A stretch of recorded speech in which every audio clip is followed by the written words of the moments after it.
समोर तू का नाही करत टिकटॅक तो कसा टिकटॅक करतो जाऊ दे दोन साईडला बाहेर काढा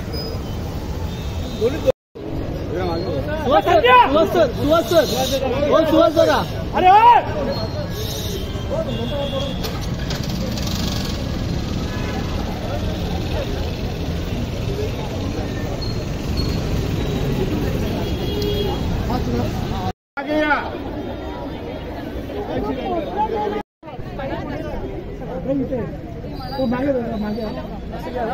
दादा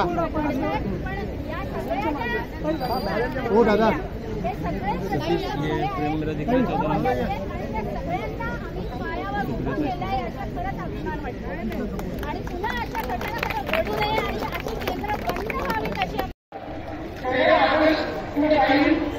हाँ, ये थाना में आज दया पावर प्रतिष्ठान के माध्यम से चावड़ी उपक्रम के अंतर्गत थाना जिला के विविध सामाजिक संगठनों को इकट्ठा बुलाकर आज ये सत्यशोधक डिंडी हम निकाल रहे हैं। इसका एक वजह यह है कि महात्मा ज्योतिराव फुले जी ने जो सत्यशोधक समाज निर्माण किया था इस देश में, खास करके हिंदू धर्म में या अन्य धर्मों में जो कुप्रथाएं थी, जो ब्राह्मण्यवाद था, अस्पृश्यता थी, दलित पिछड़ों को अच्छा बर्ताव नहीं मिलता था, इसके विरोध में सत्यशोधक समाज की निर्मित महात्मा ज्योतिराव फुले ने 150 साल पहले की थी।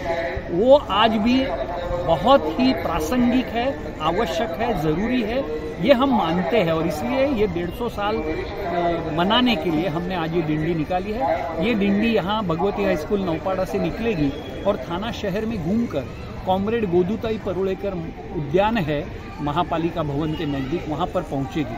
और इस डिंडी में थाना जिला के सभी सामाजिक राजनीतिक संगठन जो परिवर्तन पर विश्वास रखते हैं, जो फिरका परस्त और धर्मांधता को विरोध करते हैं, ऐसे सभी शख्स, ऐसे सभी संगठन, ऐसी सभी ताकतें इस आंदोलन में इकट्ठा हैं।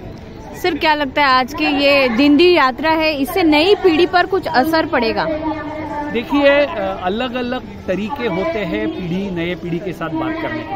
आजकल नई पीढ़ी सोशल मीडिया में ज़्यादा मशगूल है ऐसा कहा जाता है, लेकिन आखिरकार जो पर्सनल टच है, जो व्यावहारिक आजू बाजू में जो हो रहा है, वो भी महत्व का है। और इस डिंडी में जिस तरह से हमने तैयारी की है, जिस तरह के प्ले कार्ड बनाए हैं, घोषणाएं दी है, वो देखने के बाद इस डिंडी के रास्ते में जितने लोग भी आएंगे वो जरूर कुछ न कुछ सोचेंगे इस डिंडी की भूमिका के बारे में। एकदम उनके दिल में एक दिन में प्रकाश जगेगा, परिवर्तन होगा, ऐसा नहीं, लेकिन ये शुरुआत है और इस तरह के उपक्रम बार बार होते रहेंगे तो जरूर परिवर्तन होगा।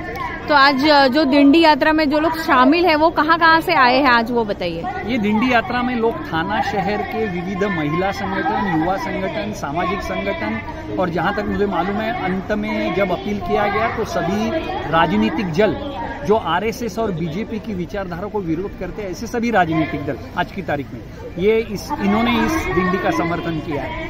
थाना जिला नवी मुंबई, उल्लासनगर, कल्याण, यहाँ से अलग अलग संगठन यहाँ आए हैं।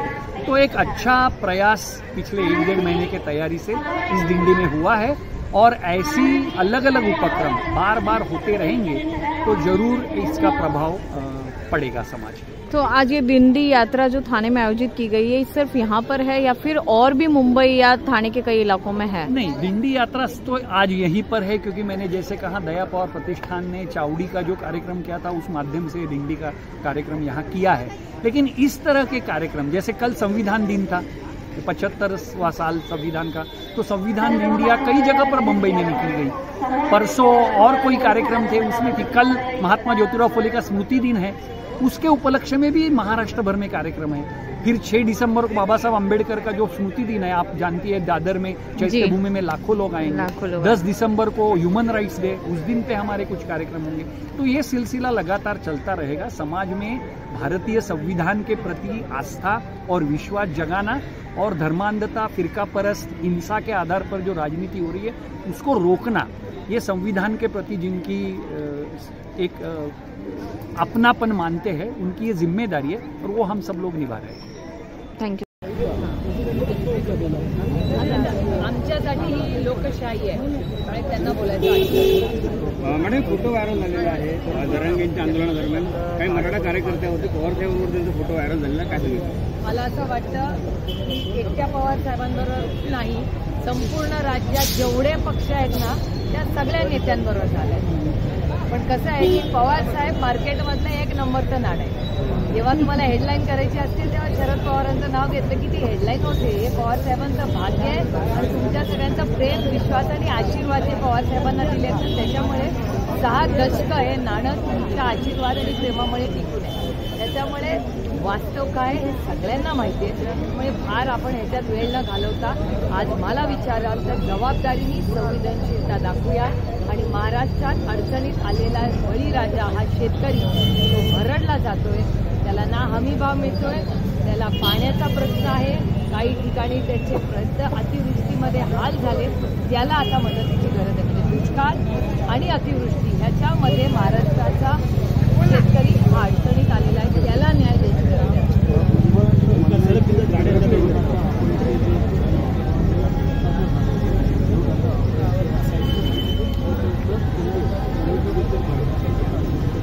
माझी महाराष्ट्र सरकारला विनंती आहे की महाराष्ट्राचे माननीय आदरणीय मुख्यमंत्री, त्यांचे 2 मुख्यमंत्री आणि त्यांचे सगळे कॅबिनेटमध्ये मंत्री यांनी त्यांची भांडणं थोडा वेळ बाजूला ठेवून त्यांनी कॅबिनेटमध्ये चर्चा केली पाहिजे.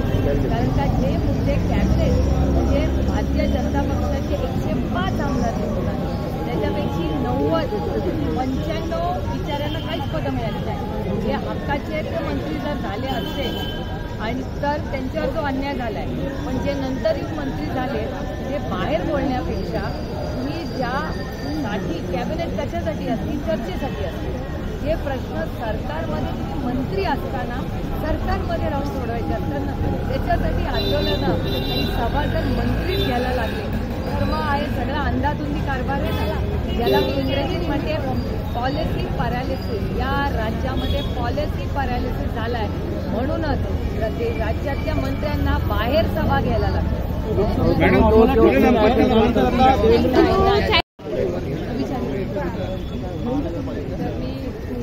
रत्नाताई पवार यांचा मनापासून आभार मानले. एक आगळा वेगळा कार्यक्रम त्यांनी आज ठाण्यात आयोजित केला आहे, ज्यांचे संस्कार माझ्या कुटुंबावर गेले अनेक दशकं झालेले आहेत. सत्यशोधक म्हणजे खरं तर आमच्यासाठी आमच्या आजी आणि आजोबांनी गोविंदराव आणि शारदाबाई पवार यांनी आमच्या कुटुंबाला जी दिशा दिली त्याच्यात हा विचार हा गेले अनेक दशकं म्हणजे माझ्या जन्मापासून आमच्या कुटुंबात झालेला हे संस्कार आहे.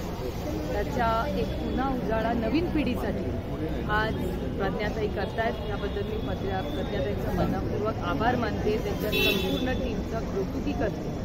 उद्या एक खूप महत्त्वाचा दिवस आहे आणि महात्मा ज्योतिबा फुले आणि सावित्रीबाई फुले, खरं तर महात्मा ज्योतिबा फुलेंच्या योगदानामुळे विद्याताई उपस्थित आहेत, आज आमच्या विश्वासताई आहेत, प्रज्ञाताई आहेत. आम्ही सगळ्या ज्या शिकलो त्या कुणामुळे ही प्रेरणा कुठून आली तर अर्थातच छत्रपतीचा आदर्श आमच्या समोर आहे, शाहू फुले आंबेडकरांचे जे संस्कार आमच्यावर झाले आणि शिक्षण हे सावित्रीबाईंमुळे आम्हाला सगळ्यांना मिळालं.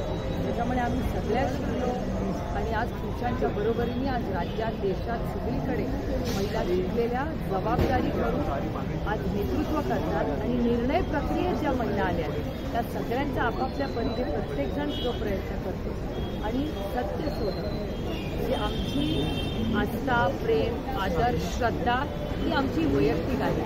आमची श्रद्धा आहे पण आमच्या सगळ्यांची अंधश्रद्धा कशावरही नाही. त्याला सायंटिफिक टेम्पर म्हणतात. म्हणजे यांनी छत्रपतींचा आम्हाला आदर्श आहे, शाहू फुले आंबेडकरांचे आमच्या संस्कार आहेत. ह्याच्यात श्रद्धेला खूप मोठं स्थान आहे आणि तुम्ही कुणावर श्रद्धा ठेवायची हा तुमचा वैयक्तिक प्रश्न, पण आम्ही सायंटिफिक टेम्पर आणि आमची अंधश्रद्धा कशावरही नाही. काल संविधान दिन होता. नाना पटोलेंचं मंडळ भाजप सरकारला मारत नाही, खासगीकरण सुरू आहे राज्यामध्ये.